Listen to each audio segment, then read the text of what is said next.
വിനോദസഞ്ചാരികളുടെ പ്രിയ കേന്ദ്രമെന്ന നിലയിൽ കുമരകം ശ്രദ്ധിക്കപ്പെട്ടു കഴിഞ്ഞു. അടിസ്ഥാന സൌകര്യങ്ങളും റോഡ് ഗതാഗത സൌകര്യങ്ങളും വർദ്ധിച്ചതും കാലാവസ്ഥയുടെ മെച്ചവും കൊണ്ട് ഈ മേഖലയിലേക്ക് വിദേശ ആഭ്യന്തര ടൂറിസ്റ്റുകളെ കൂടുതൽ ആകർഷിക്കുവാൻ കഴിഞ്ഞിരിക്കുന്നു.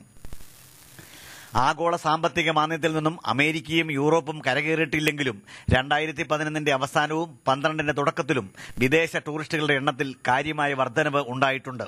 ഇപ്പോൾ അധികവും വിദേശത്തു നിന്നുള്ള യാത്രക്കാരും ഡൊമസ്റ്റിക് യാത്രക്കാരും വളരെയധികം സഞ്ചരിക്കുന്നുണ്ട്.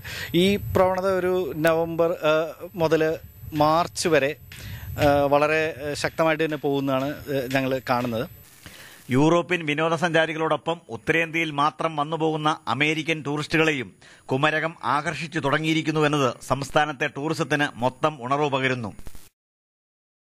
പ്രതിവർഷം 1 ലക്ഷത്തിലധികം സ്വദേശ വിനോദസഞ്ചാരികളും 25,000ഓളം വിദേശ സഞ്ചാരികളും കുമരകത്തെത്തുന്നു എന്നുള്ളതാണ് ഒരു പ്രാഥമികമായ കണക്ക്.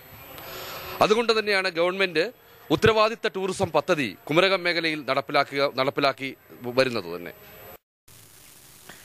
സീസൺ സജീവമായതോടെ ഹോട്ടലുകളും ഹൌസ് ബോട്ടുകളും വിനോദസഞ്ചാരികളെ വരവേൽക്കുവാൻ വൻ ഒരുക്കങ്ങളാണ് നടത്തിയിരിക്കുന്നത്.